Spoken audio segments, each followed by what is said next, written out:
Halo semuanya, gimana nih kabarnya hari ini? Semoga tetap dalam keadaan sehat selalu ya. Oke, aku punya pantun nih buat kalian. Makan siang, makan malam, lauknya tetap ikan asin.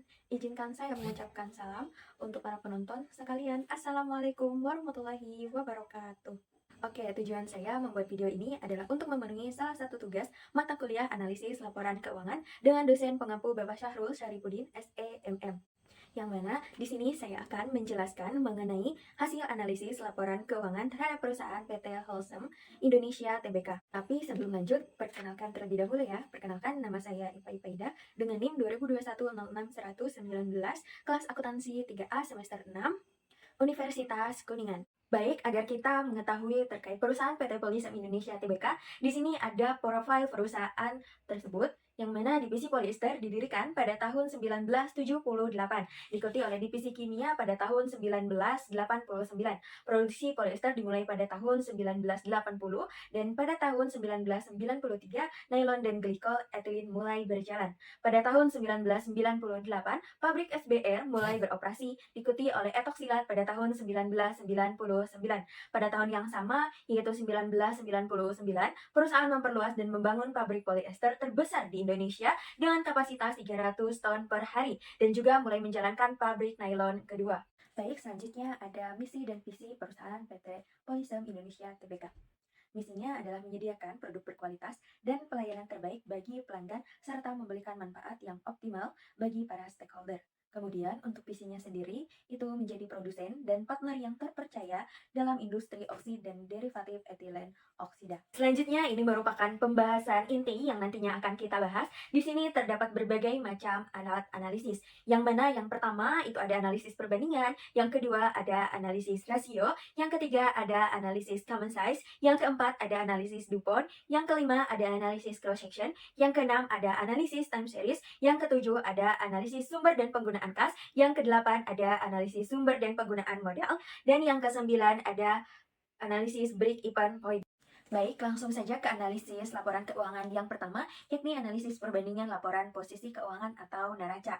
Yang mana tujuan dari analisis perbandingan ini adalah untuk mengetahui perubahan-perubahan berupa kenaikan atau penurunan pos-pos laporan keuangan atau data lainnya dalam 2 tahun atau lebih sesuai dengan periode yang dibandingkan. Di sini teman-teman bisa lihat terdapat total aset, total liabilitas, total ekuitas, dan total liabilitas dan ekuitas. Yang mana untuk memperoleh angka presentase di sini, teman-teman bisa menggunakan formula total tahun kedua dikurangi total tahun pertama dibagi total tahun pertama. Di sini saya akan memberikan contoh untuk total aset pada tahun 2019 atas 2018. Nantinya teman-teman tinggal menggunakan angka total aset pada tahun 2019 dikurangi angka total aset pada tahun 2018, kemudian dibagi angka total aset pada tahun 2018. Selanjutnya di sini ada analisis perbandingan laba rugi, yang mana untuk mencari presentase dari perbandingan laba rugi ini formulanya sama saja dengan perbandingan pada laporan posisi keuangan atau neraca, yakni total tahun kedua dikurangi total tahun pertama dibagi total tahun pertama. Yang mana teman-teman bisa lihat di sini terdapat total pendapatan, laba bruto, dan laba usaha. Saya akan memberi contoh terkait total pendapatan tahun 2019 atas 2018. Nanti teman-teman tinggal mencari angka total pendapatan pada tahun 2019 dikurangi total pendapatan pada tahun 2018, lalu kemudian dibagi total pendapatan pada tahun 2018. Baik, sekarang beranjak ke analisis laporan keuangan yang kedua, yakni analisis rasio likuiditas, di mana tujuan dari analisis rasio likuiditas ini adalah untuk mengukur kemampuan perusahaan dalam membayar kewajiban jangka pendeknya. Di sini saya mengambil dua contoh untuk analisis rasio likuiditas, yakni yang pertama ada current ratio dan yang kedua ada acid test ratio. Untuk current ratio sendiri, teman-teman bisa menggunakan formula total aktiva lancar dibagi hutang lancar, lalu nantinya kemudian dibandingkan dengan rasio industri sejenis. Kemudian, untuk acid test ratio, teman-teman bisa menggunakan formula aktiva lancar dikurangi persediaan, lalu kemudian dibagi hutang lancar, dan nantinya dibandingkan dengan rasio industri sejenis. Lanjut, masih di analisis rasio, yakni analisis rasio leverage atau solvabilitas, yang mana tujuan dari analisis ini ada dua. Yang pertama, untuk mengukur kemampuan perusahaan terhadap kewajiban kepada pihak lainnya, yakni kreditor. Dan yang kedua adalah untuk mengukur kemampuan perusahaan dalam membayar kewajiban jangka panjangnya. Di sini saya mengambil dua contoh rasio leverage. Yang pertama ada total debt to total asset ratio, dan yang kedua ada total debt to equity ratio, yang mana formula untuk total debt to total asset ratio itu teman-teman bisa menggunakan formula total aktiva lancar dibagi hutang lancar, kemudian nantinya dibandingkan dengan rasio industri sejenis. Dan untuk formula total debt to equity ratio, teman-teman bisa menggunakan formula aktiva lancar dikurangi persediaan dibagi hutang lancar dan nantinya dibandingkan dengan rasio industri sejenis. Selanjutnya ada analisis rasio aktivitas, yang mana tujuan dari analisis rasio aktivitas ini adalah untuk mengukur kemampuan perusahaan dalam mengelola aset dan aktivitas keuangannya menjadi pendapatan untuk menambah keuntungan dan kas. Di sini saya mengambil dua contoh untuk rasio aktivitas, yakni total asset turnover dan receivable turnover. Yang mana total asset turnover ini teman-teman bisa menggunakan formula penjualan dibagi total aktiva. Dan untuk receivable turnover, teman-teman bisa menggunakan formula penjualan dibagi piutang. Selanjutnya ada analisis rasio yang terakhir, yakni analisis rasio profitabilitas, yang mana tujuan dari analisis rasio profitabilitas ini adalah untuk mengukur laba atau keuntungan yang diperoleh perusahaan dalam periode waktu tertentu. Dan di sini saya mengambil tiga contoh. Yang pertama ada gross profit margin, yang kedua ada ROA atau return on asset, dan yang ketiga ada ROE atau return on equity. Yang mana untuk gross profit margin, teman-teman bisa menggunakan formula laba kotor dibagi penjualan lalu nantinya dibandingkan dengan rasio industri sejenis. Kemudian untuk ROA itu sendiri, teman-teman bisa menggunakan formula earning before income and tax dikali 100%, kemudian dibagi total aktiva dan nantinya dibandingkan dengan rasio industri sejenis. Kemudian untuk ROE atau return on equity, teman-teman bisa menggunakan formula earning after tax dikali 100%, kemudian nantinya dibagi model sendiri dan tentunya dibandingkan dengan rasio industri sejenis. Selanjutnya ada alat analisis laporan keuangan yang ketiga, yakni analisis common size laporan posisi keuangan. Yang mana tujuan dari analisis common size ini adalah untuk mengetahui presentasi investasi terhadap masing-masing aset dan liabilitas serta ekuitasnya, untuk mengetahui struktur permodalan serta komposisi biaya terhadap penjualan. Yang mana teman-teman bisa lihat di sini itu terdapat total aset, total liabilitas, total ekuitas, dan total liabilitas dan ekuitas. Yang mana untuk total aset sendiri, teman-teman bisa menggunakan formula total aset dibagi total aset. Misalnya untuk tahun 2018, teman-teman nantinya tinggal mencari angka total aset pada tahun 2018 dibagi total aset 2018. Kemudian untuk total liabilitas, teman-teman bisa menggunakan formula total liabilitas dibagi total liabilitas dan ekuitas. Misalnya untuk total liabilitas pada tahun 2018, teman-teman nantinya tinggal menggunakan angka total liabilitas pada tahun 2018 dibagi total liabilitas dan ekuitas pada tahun 2018 juga. Dan untuk total ekuitas, teman-teman bisa menggunakan formula total ekuitas dibagi total liabilitas dan ekuitas.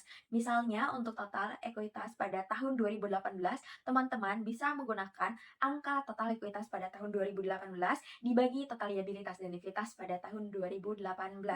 Kemudian untuk total liabilitas dan ekuitas, teman-teman bisa menggunakan formula total liabilitas dan ekuitas dibagi total liabilitas dan ekuitas. Saya contohkan untuk total liabilitas dan ekuitas pada tahun 2018.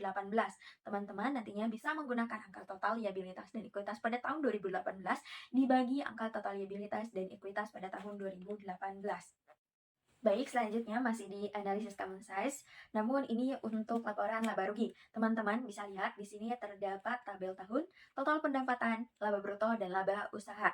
Nah, untuk memperoleh angka persentase total pendapatan, teman-teman bisa menggunakan formula penjualan bersih dibagi penjualan bersih.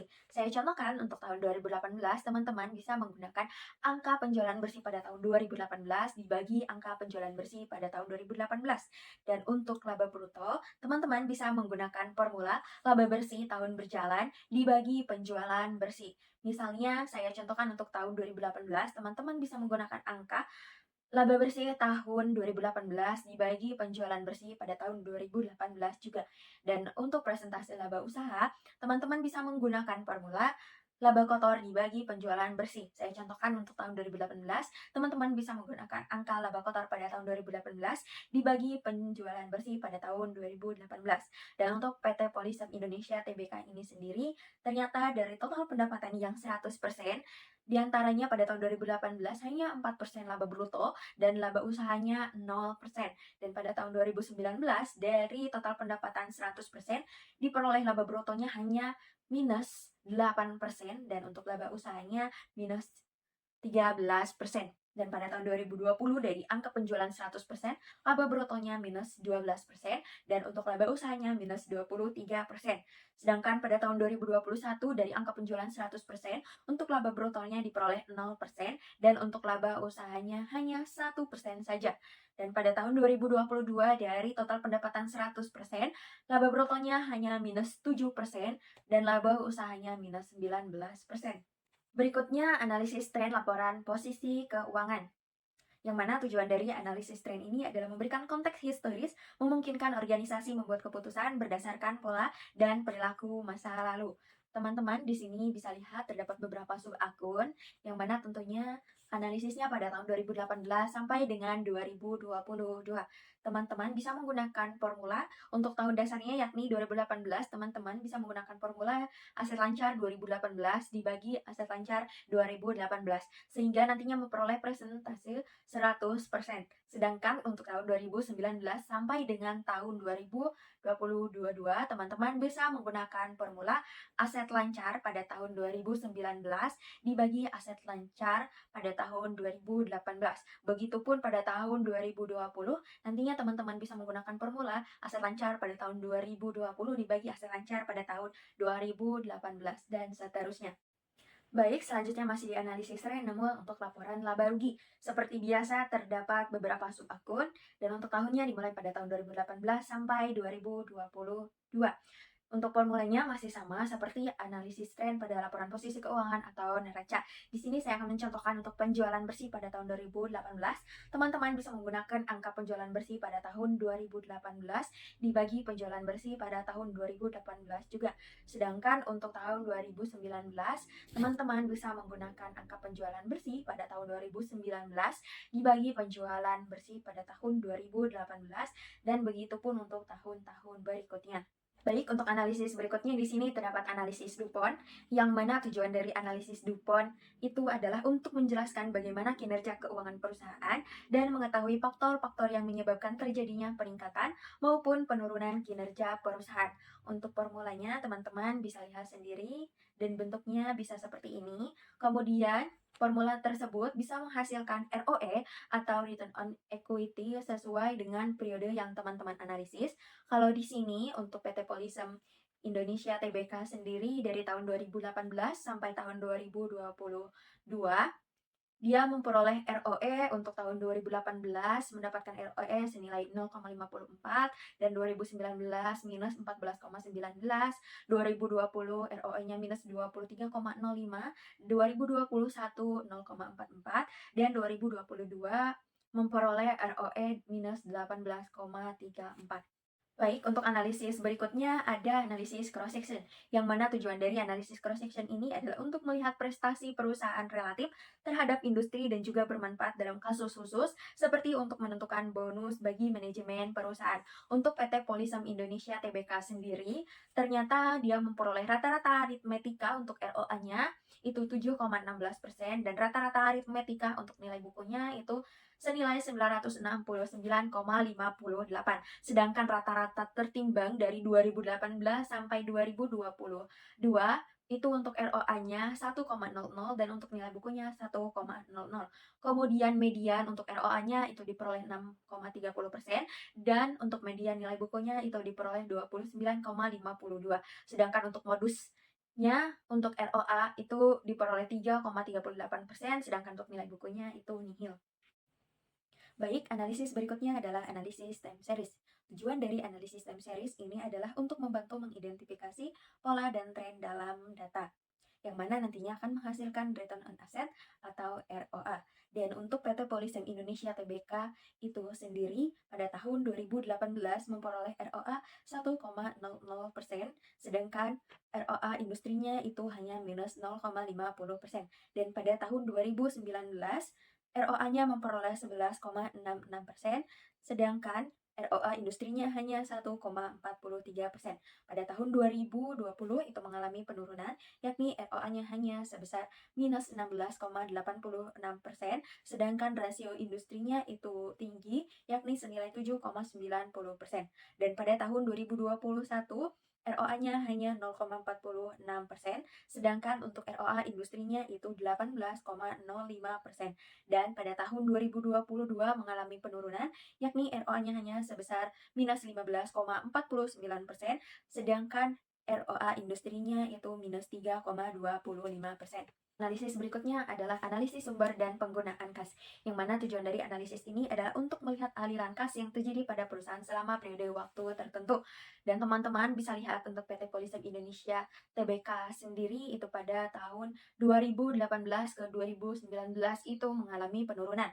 Sedangkan pada tahun 2020 ke 2021 juga mengalami penurunan, dan pada tahun 2021 ke 2022 juga mengalami penurunan. Dan untuk total liabilitas itu ternyata mengalami penaikan pada tahun 2018 ke 2019 dan mengalami penurunan pada tahun 2020 ke 2021 serta mengalami penurunan juga pada tahun 2021 ke 2022. Dan total ekuitas pada tahun 2018 ke 2019 juga mengalami penurunan. Pada tahun 2020 ke 2021 mengalami kenaikan. Sedangkan untuk 2021 ke 2022 itu mengalami kenaikan. Dan untuk total liabilitas dan ekuitas pada tahun 2018 ke 2019 itu mengalami penurunan, dan pada tahun 2020 ke 2021 juga mengalami penurunan. Sedangkan pada tahun 2021 ke 2022 itu mengalami kenaikan. Selanjutnya ada analisis sumber dan penggunaan modal kerja. Tujuan dari analisis ini adalah untuk dijadikan bahan evaluasi sebagai alat introspeksi terhadap perusahaan sebagai dasar untuk pengelolaan modal yang lebih baik untuk meningkatkan likuiditas perusahaan. Pada analisis ini nantinya akan memperoleh dua jenis modal kerja. Yang pertama modal kerja kuantitatif, yang mana ini sama dengan jumlah aset lancar. Sedangkan modal kerja kualitatif itu diperoleh dari jumlah aset lancar dikurangi jumlah liabilitas jangka pendek.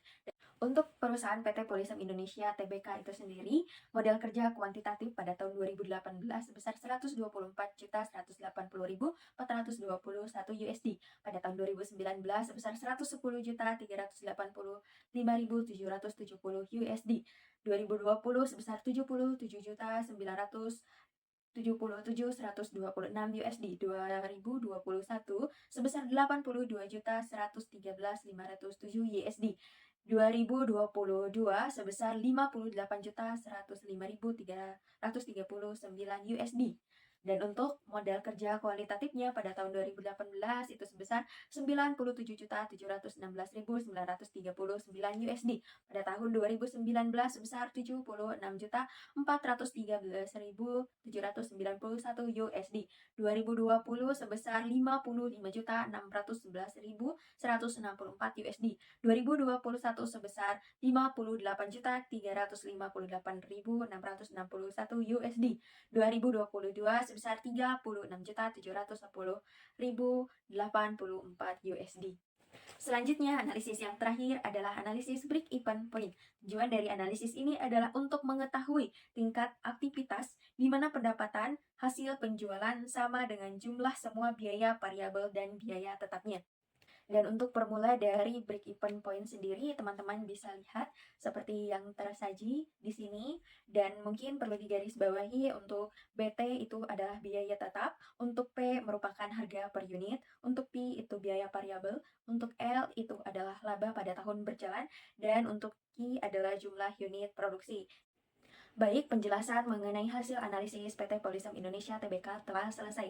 Dan di sini saya akan sedikit menyimpulkan mengenai hasil analisis yang telah saya lakukan. Ternyata PT Polisem Indonesia (TBK) itu mengalami kerugian yang disebabkan oleh tingginya beban pokok penjualan dan disebabkan juga karena kenaikan beberapa biaya-biaya seperti biaya umum dan biaya administrasi serta biaya-biaya lainnya. Dan mungkin hanya itu yang bisa saya sampaikan. Semoga hasil analisis ini bisa bermanfaat bagi kita semua. Kurang dan lebihnya saya mohon maaf. Ditutup. Billahi taufiq wal hidayah. Wassalamualaikum warahmatullahi wabarakatuh. Sampai jumpa di lain kesempatan.